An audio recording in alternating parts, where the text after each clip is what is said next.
So continuing on with our process here, I have mixed up the colors that I think relate directly to my still life and have begun applying those directly on, testing them out in different areas with my brushes. I wanted to mention a couple of things about using your brushes and your palette knife. So if you're mixing with your palette knife, which you should be, especially in the beginning, and you want to try out a color, that's a very direct way to see what that actual color will look like on there. If you use a brush, sometimes it will be transparent, or if you press down too hard with your palette knife, it'll show transparently, and you can't really get a sense of what the actual color is. So I recommend, as you're mixing, when you're ready to start seeing color next to each other, especially if you're dealing with hard lines, it's not a bad idea to use your palette knife. So, and it's a good process by which you can not be too particular or worried about brush mark and all of that. So it's a good practice, and again, it does actually benefit you when you're trying to make sort of a hard line, something very straight and angular. It's a great tool for that. All right, so palette knife can be used for mixing, it can be used for applying paint, and it can be used for scraping paint off. So if you decided this is not anywhere near the color that you want, you really just want to get it off of there because you want to go right on top of it, you can also pull the paint right off and put it back on your palette and use it. All right, so you haven't wasted paint or too much paint. We'll always waste some paint, but so that's the palette knife as you're mixing. Of course, you have your larger palette knife too. So if you're covering a really big area, or you want to try out a color and sort of a shape at the same time, and you feel pretty confident, you know, with it, you can use your bigger palette knife too. Okay, so use both, experiment with them. This is the painting to kind of learn your materials, learn your colors, be kind to yourself as you go, okay? But I wanted to demonstrate the use of these tools. I feel like I don't really want that much on there. You can take it right back off, okay? You want to either dunk it in some water or dip it in or wipe it off when you're done with that palette knife. So in addition to the palette knife, you have brushes, and oftentimes what we end up doing is getting one brush, rinsing it, using that one brush all of the time. And I recommend using several brushes at the same time.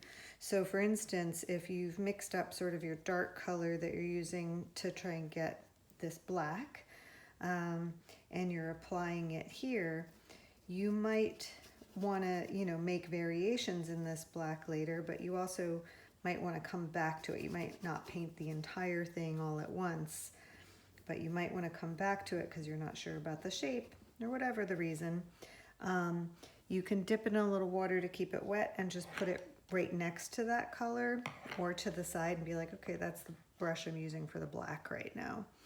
All right, so that's one way to do it.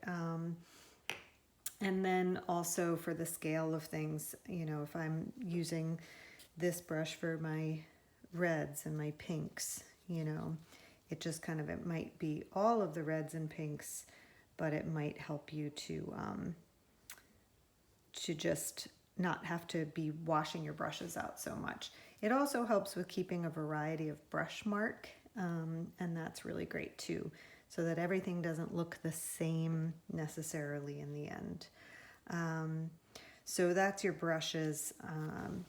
And I've gone ahead and, like I said, mixed up some varieties of reds that I think relate. I've mixed up a black that I think I'll use, and begun to plunk them down on top of after we did that little underpainting with the basic color.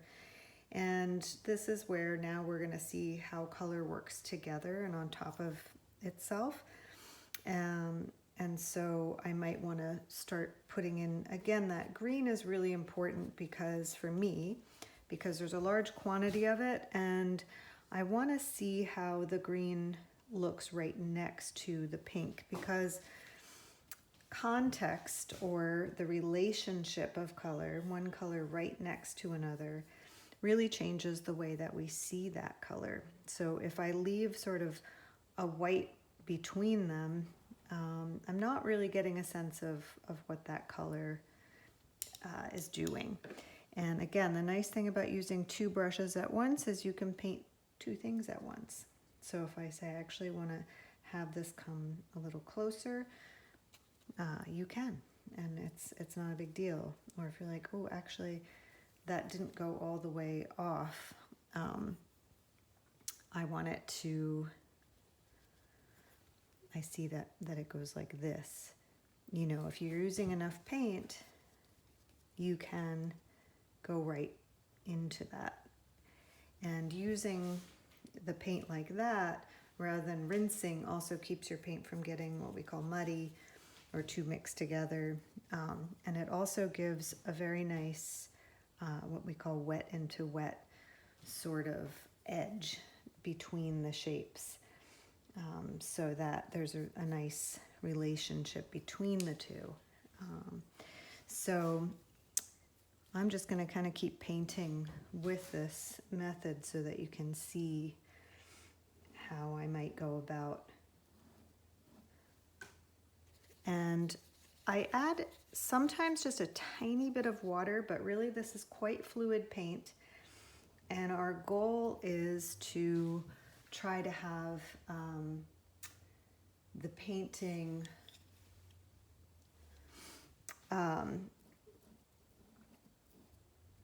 be quite opaque. Excuse me, I got a little spaced out for a second. To be quite opaque, meaning not see-through. This is transparent. This is opaque. This is where you see the white of the canvas pulling up underneath and making a color, and this is where you don't. And for the beginning in learning color and mixing that color, you want to try and find that opacity. There's nothing opaque in this still life, so transparent in this still life, so we will be working with paint that does not have a lot of water in it to thin it down. All right. You can see here where I kind of went over that. And as soon as you start to run out of a color, mix some more of it. If you want to get your palette knife going to do that, that might be fastest. You know, sometimes I get lazy and then I revert back to working with my brush to mix only. And we'll talk about that in a second, but I do want you to, for larger areas of coverage, make sure that you're using that palette knife first. I like to mix, you know, a big puddle of something that I know I'm going to use a lot of. And you can see I'm mixing these two reds together, the alizarin crimson and the cadmium red, to get that red that I see, or the way that I'm interpreting that red. And so say you had that red there, and then you wanted to, you were painting away, and you're saying, well, that's good for there, but I want it to be a little lighter over here. Then maybe you can go into a section of it and mix into that puddle. So that's the way that I tend to do it, and it makes best sense for me. Otherwise, I find myself having to remix and remix over and over again. And again, remember that this is pretty forgiving paint. You're going to be able to go right back into stuff and paint over. So don't worry about making too much mistakes. Some people feel like they have to wipe the whole thing down if things that aren't going the way that they want it to. And I would encourage you to just paint over. It actually gives a nice, if you wait till it dries for a few minutes, it gives it actually a nice surface as well. Gives a sense of the history of the piece. So don't be afraid to paint over stuff. And again, time lapse whenever you feel like it. This is long for somebody to look at, and or you can keep it on as you're painting a bit.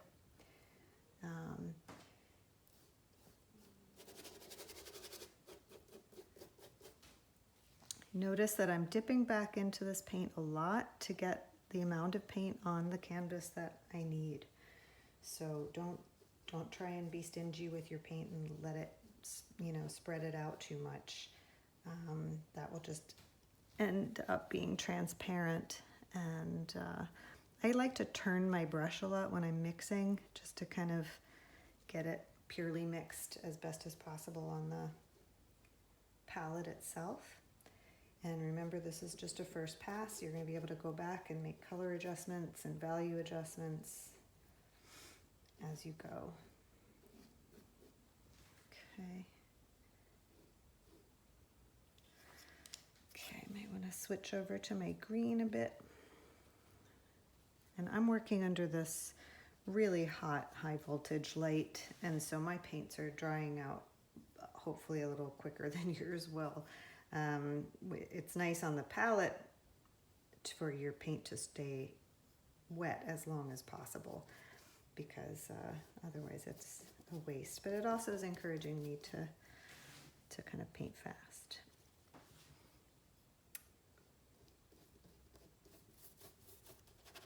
And you may be seeing differences in what I'm painting and the picture that you're seeing of the painting, because I'm looking at the object in front of me, and so things are going to vary. We're also dealing with photograph, and we're also dealing with that I'm not necessarily getting the color just right in the first try, and that's all right. We're getting an approximation that is a calculated one, and that's what we're after. So you really have to kind of push this paint around to get it on there.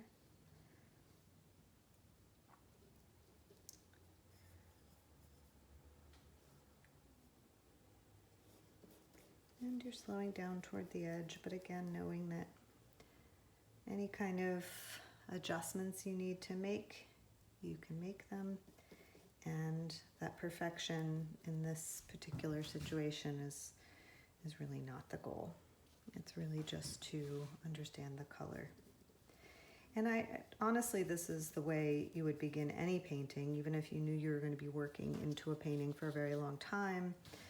And with, if you wanted something that was quite realistic, that you still want to start something with openness and understanding the broad picture first, the colors, the values, the composition, and then you'd move into being more particular. All right.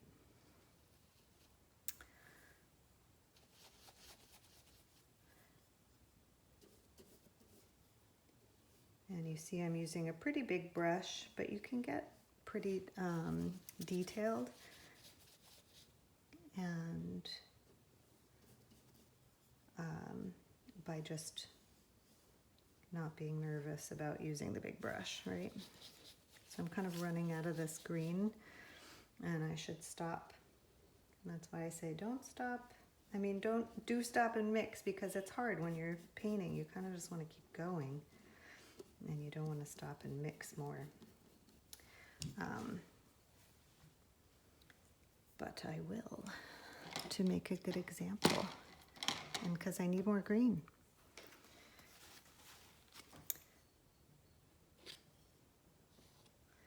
So then you're like, how did I mix that? I'm going to use some of this Viridian and white that I believe I also mixed some,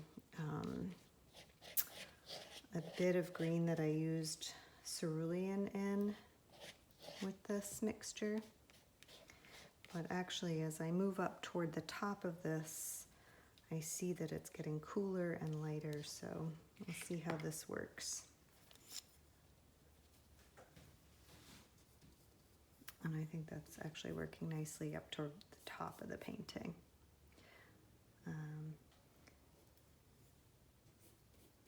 And again, see how you can just paint right over what you had and find the relationships between figure and ground as you're painting. Something that painters talk about a lot and drawing too, that you want to keep your eye on thinking about the whole painting. And to do that, you need to not get stuck in one area. So if I got really careful and particular about painting this object and then move on to the next, I'm gonna get in trouble. And the reason that I'm gonna get in trouble with that is because if I get that just right and I think all the colors are right and then I move along and then I look back up and I'm like, that is too dark, or that is not, that is too saturated, and I already painted it and I don't want to go back to it. The reason you're okay if you just put down some paint there and then you look back here and you've been painting and you look back up and you think that's too light or dark or whatever, you're not so invested, so you can make adjustments. But if you spent all that time, you're less likely to make adjustments, and then your learning is a little bit hindered because you're being careful. Okay, so try to keep working the whole thing. We call it the macro to the micro, or I do. So it gets a little puzzle-like. Sometimes it's like, how is this going? What's going on? And you want to just see how, again, the negative space and the positive space fit together. So you're kind of doing two things at once.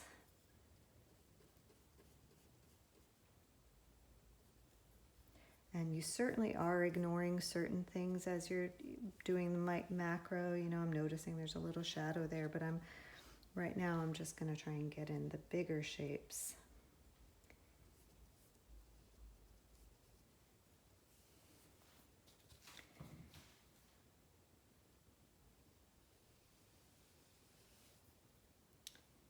And you might notice that as you're painting along, that the colors as they come together, literally next to each other, how they change the way that you might see it.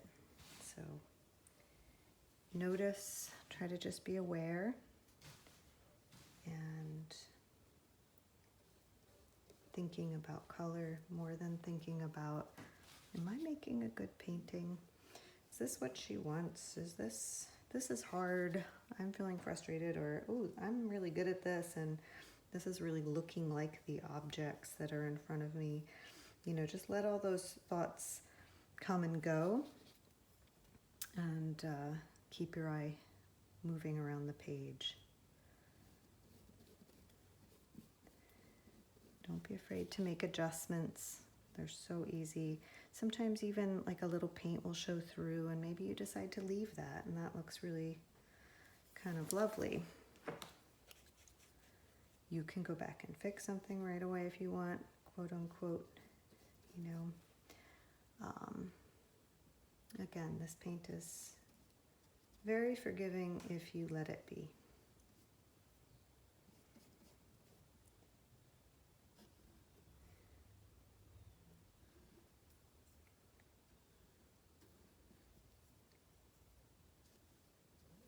And again, working with several brushes, really helpful. Okay, so one thing I haven't done yet is mix up the color that I see here and here. And so I want to do that. I'm going to just actually put these brushes down. I always end up with a fistful of brushes. And oh yeah, here we go. Use the smaller one. I guess I started to mix some of these and mine are already drying, but I will mix again. I think this is some alizarin mixed in with some cadmium and See how it's kind of getting a little bumpy there? And that's because my paint started to get a skin over it. And I would just kind of say, all right, we're not going to use that really, because that's not good. But yours shouldn't do that. And if it is doing that, that means you need more water in your Stay Wet palette, and or that you have a light that's as bright as mine that's drying everything out, even though your pad is very saturated. So don't forget to reload your paint when you need it. Okay. And oh, here goes the hair. So here's, I forgot that I did actually start this too, so rather than waste, bring some of this to here. And we talked about saturation and desaturation and this neutral color, and thinking about how we might desaturate to make a neutral. So I'm going to start with a little bit of the Viridian and cadmium over here to get sort of the darker colors that I'm seeing for the shadows of that neutral, but I think still head toward the red. So it's not a neutral, meaning to me it heads a bit more toward I just added some green toward the red than the green. And a true neutral would be right in between those two things. So I'm using up my little last bits of some middle green, and maybe I'll use some of this more yellow green. The lighter half, I'm kind of going slowly with it. I should be mixing up some more middle greens too, because I'm running out. So I'm going to do a tiny bit of a cheat, which is I have a blue-green here, which is made from the ultramarine blue and the yellow, and I'm going to add this lighter yellow-green to it to make a more neutral value or middle value green, so that I can use that in this mix too, and see how that neutralizes the red.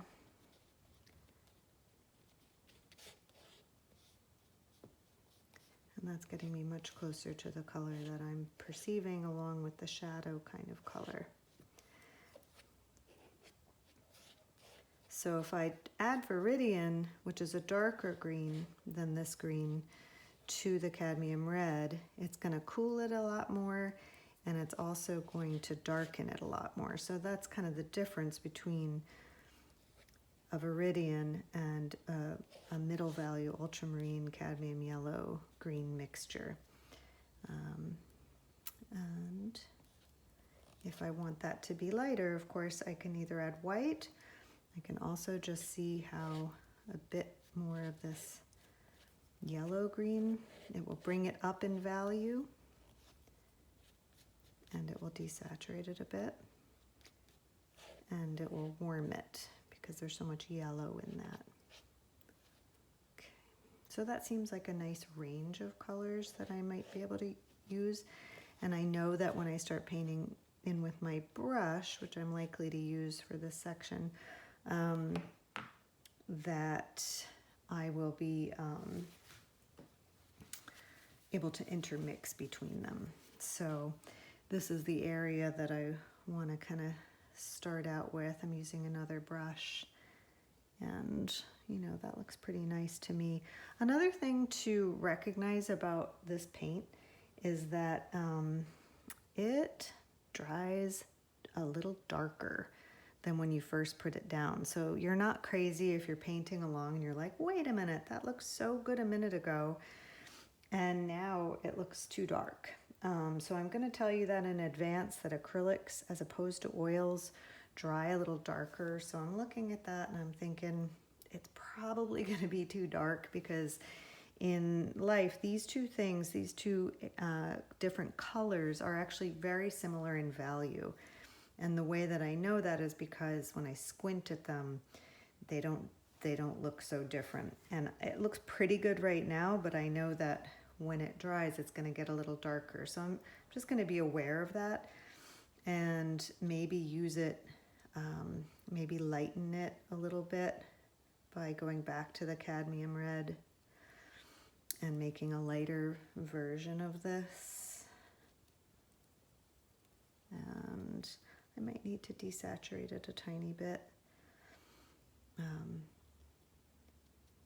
Kind of cool it off. But I actually want to test it too, because I like it for up here.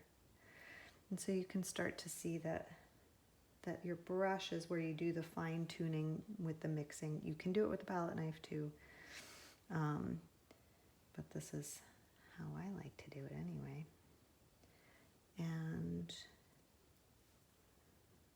kind of going right into and over top of that. Again, we're just going for the big shapes. If you're somebody who likes to blend and get really smooth transitions, you can go for that. The best way to do it is to keep your paint wet and to work wet into wet as you're going to get those transitions. So for instance, if I want to transition to a darker value up in here, and I want, if I'm kind of transitioning it while they're wet, I can blend them a bit and make that transition smoother and softer. I can also make it more angular if I want to. So that's, and it also depends on what you're seeing and reacting to what you're seeing. So if something does feel like a harsh transition, then you might want to make it that. Sometimes it feels like a softer transition, and so you'll adjust. Go right off the tape, by the way. It's taped down, and that will look nicer when you take it off. All right, so again, things might look a little different from what you're seeing than when I do. And I know I can come back, so I don't want to get too caught up in the details of this shape, especially while you guys are hanging out painting with me and getting maybe antsy. Another reason I have you working with this subject matter, meaning something that is cut out and not too volumetric. In other words, we're not painting something that you have to make look like it has volume, is so that we're able to concentrate first on your palette and color and how to move paint onto the canvas. But eventually you will be learning about that too. So you'll see I'm kind of painting right up to the edge here a little bit. And as it blends together, I'm not too worried about that. I might actually like that, and you might too. What I don't like so much is seeing the like areas like that where the white's poking through. So that's sometimes why I want to really go in and shift that. So again, just kind of blocking in these shapes, this color.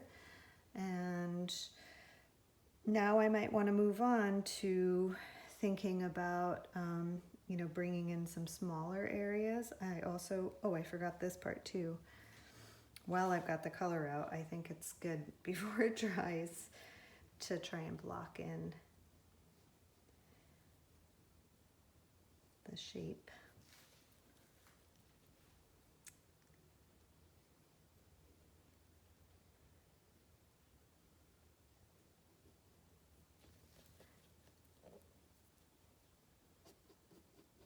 You have two different kinds of brushes, by the way. You have one with a black handle, which is what I'm using right now, and that is a softer brush, and so sometimes you'll get a smoother kind of finish with that one. I often use the ones with the white fibers first because I can be more aggressive with them. Sometimes the soft fibers get a little floppy, and that kind of, makes me go a little slower. but it's nice for sort of pushing paint around in finer layers. So you have both so that you can see how most painters use more than one type of brush in a painting, but not all. But you will have that choice.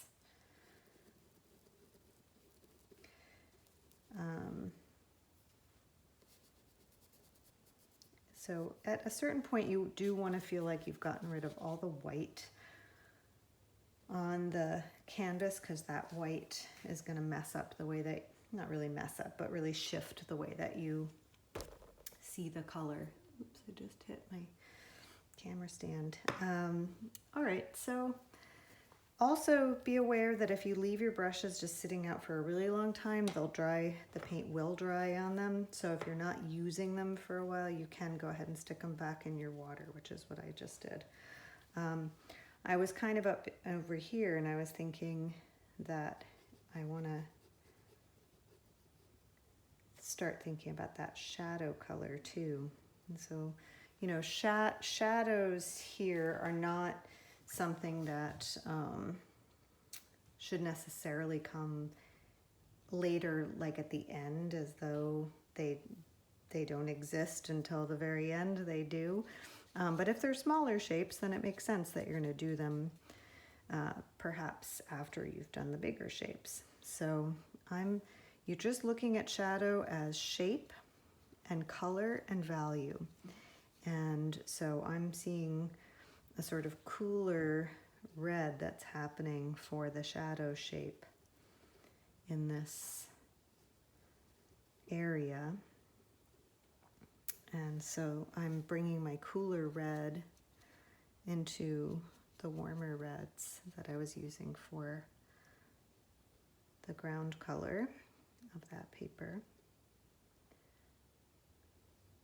And I do know that it's going to dry a little darker, so maybe I want to kind of go slowly with being like, well, I want that to be darker. But I think I will go slower with that and kind of see if it works for the lower half of the painting as well.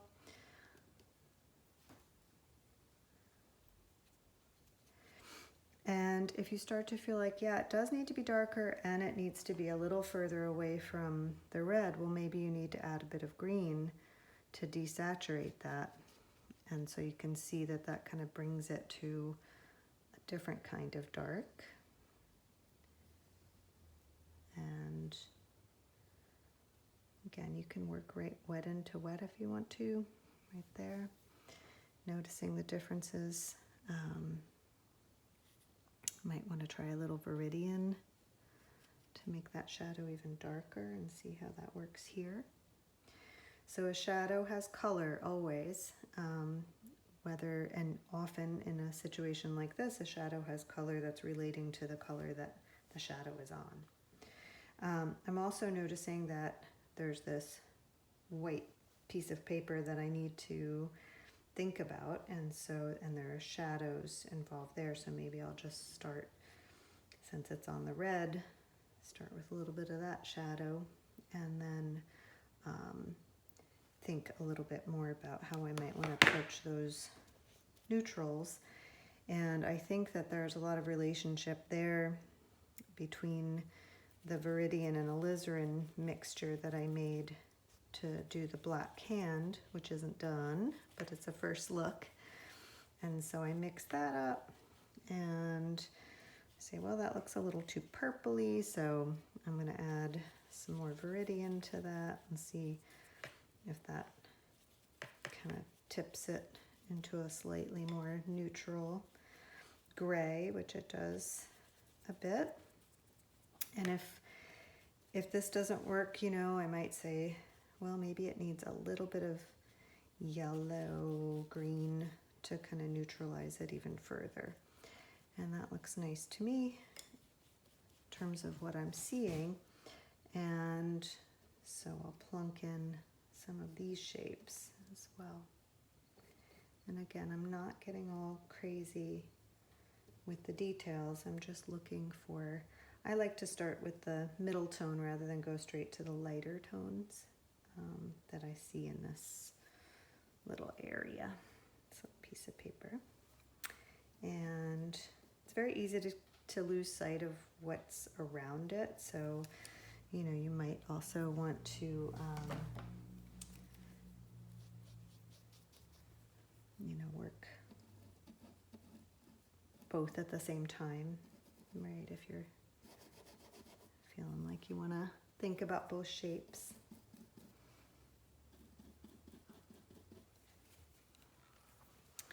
And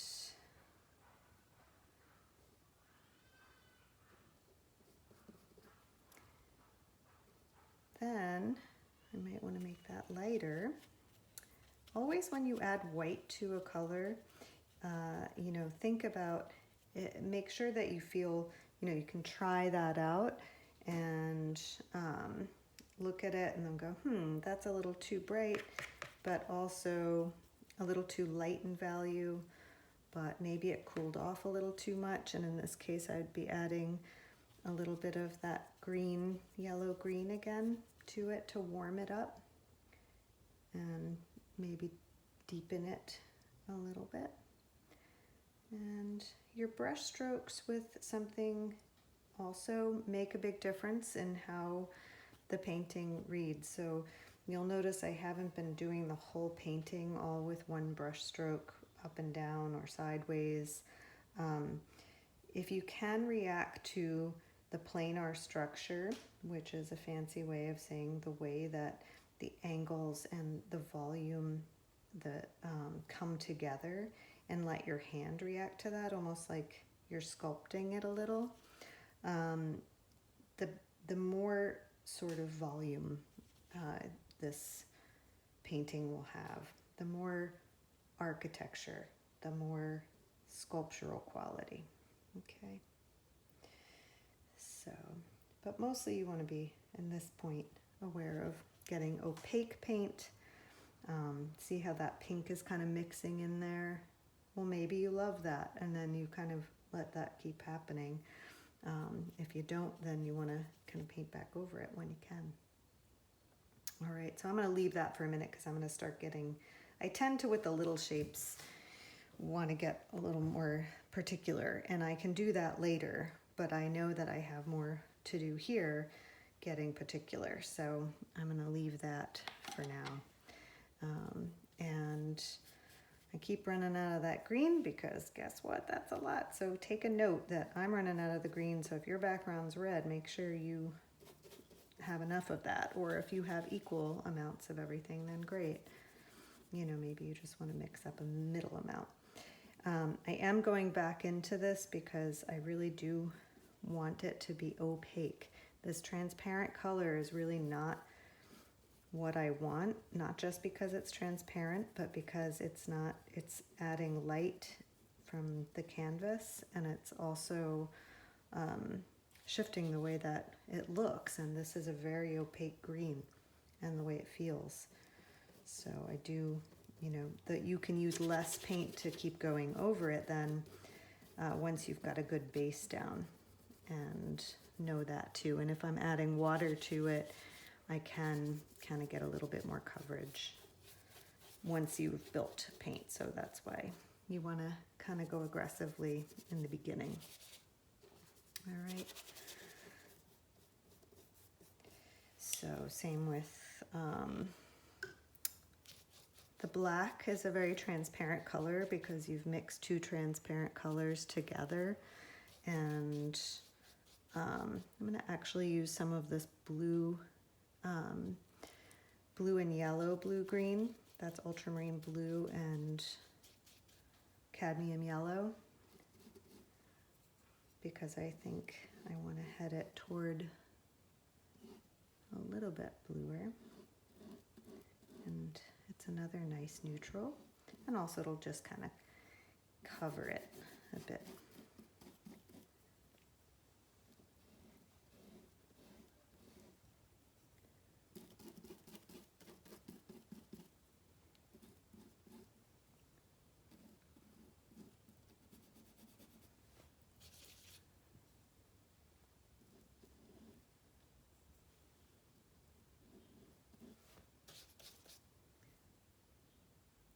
In my opinion, using a bigger brush saves so much time and keeps you from thinking that you're getting it right by using a smaller brush. So if I were to take a small brush and draw this whole outline and then carefully fill it in, I think it would take me twice the amount of time. However, if at the end you feel like, yeah, but I don't have the exact little, moment that I want there, you can go back in with a smaller brush, right?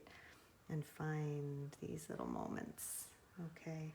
So know that you can keep it broad here and then go in later and get as refined as you feel like, or maybe you like the boldness of that and that's just the way it is, right? And you can leave it there.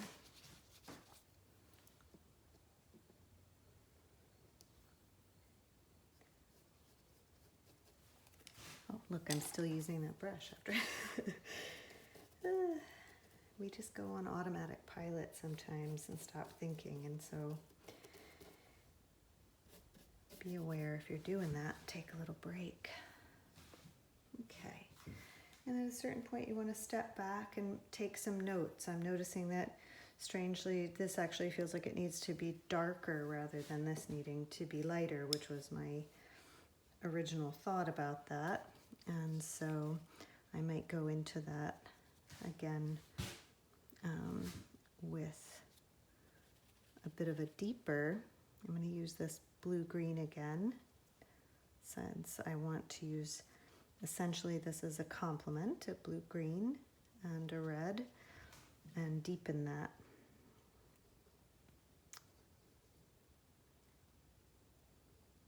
And so that's a value assessment where you're looking and you're saying, is that the right lightness or darkness?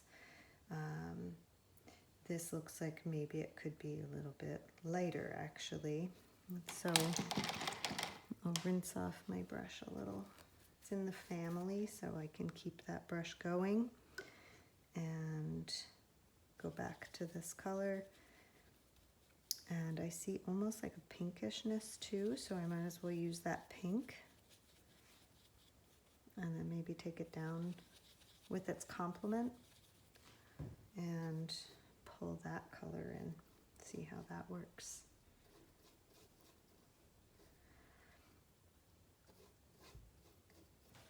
And I like that. I might see if there's a little bit of it over here too,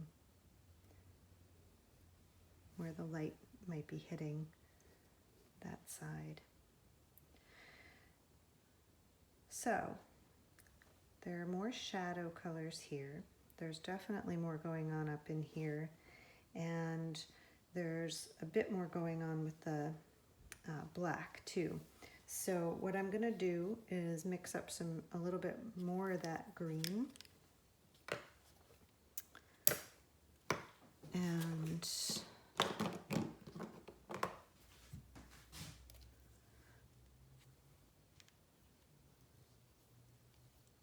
show you how I'm going to get that color.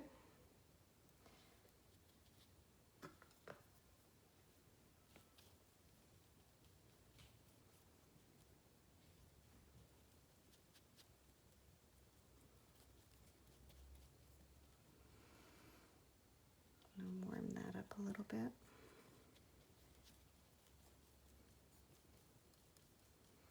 And the nice thing about running out is that you're going to get sometimes a slightly different variety, but then you're like, yeah, but that's what I actually kind of feel like it looks like up here. So I get another shot at that.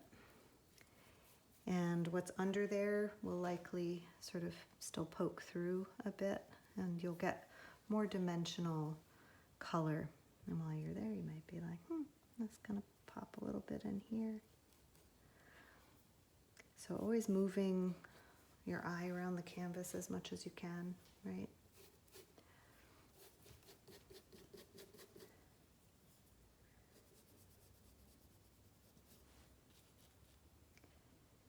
And when I'm sort of lightly pulling some of this color across another color, that's called scumbling.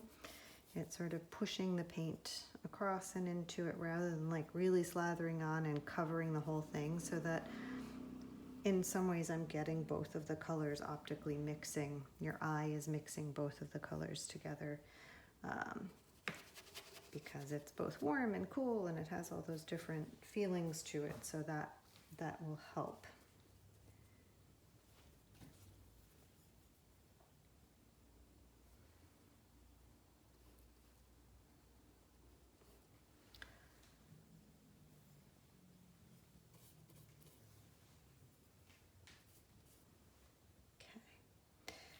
I might go ahead and put a little bit there too. And let's see.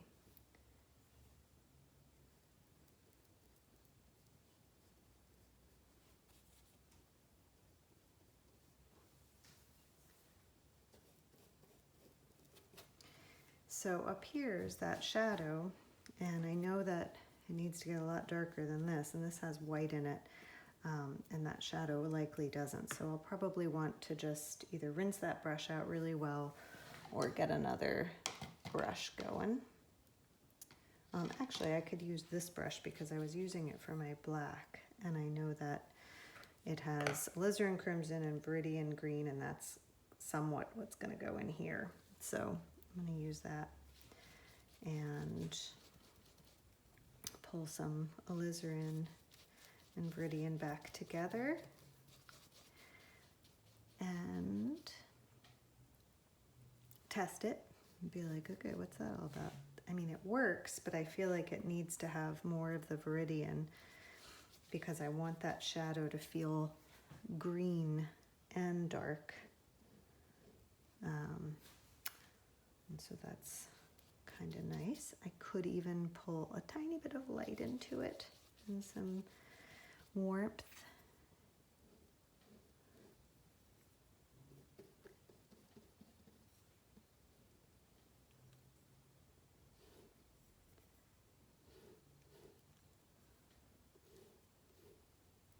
And because it's a transparent color, you are going to see under there. Perhaps you can see that the green underneath is showing, and you can utilize that because that is, shadows are a certain amount transparent, and since you have that color underneath, you can allow that to kind of come through and help with that feeling of transparency. This is called glazing, when you put a transparent color over top of an opaque color. Just like scumbling was an opaque color going over top of another opaque color. That is scumbling, and this is more glazing. So that works for now. I mean, I might want to go back into that if I were going to do a longer painting, but you get the idea. I'm noticing, oh, this is a little further down and this goes up more.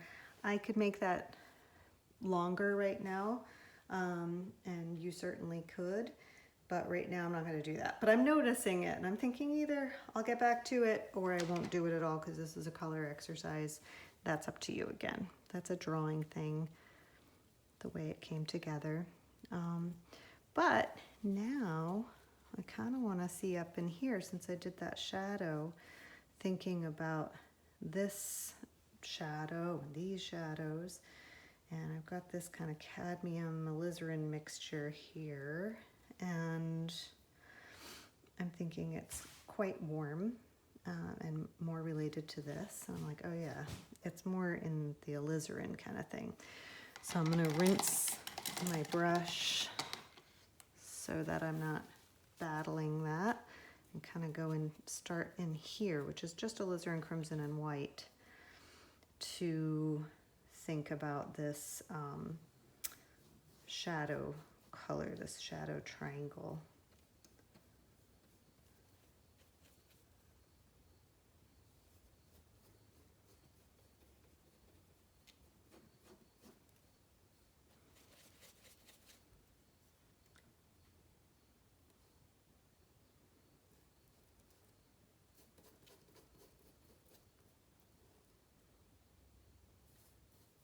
And again, you can make adjustments as you go.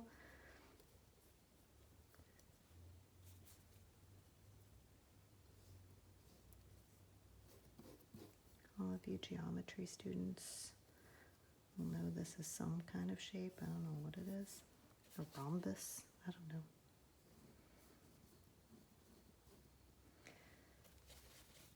I'm running out a little bit of this. So, oops, that's probably gonna warm this up a bit more than I wanted, but not too bad. So I'm gonna get a little more alizarin crimson.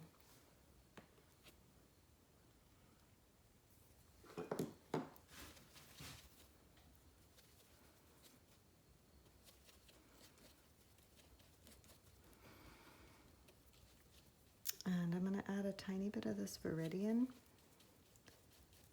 to cool that off even more.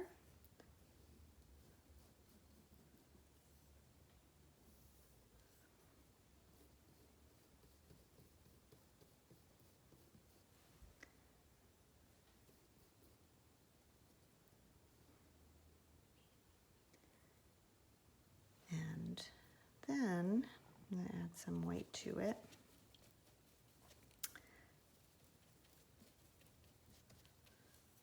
And see how it works here. And that looks not light enough still. Maybe like it needs a little more of the cadmium in there.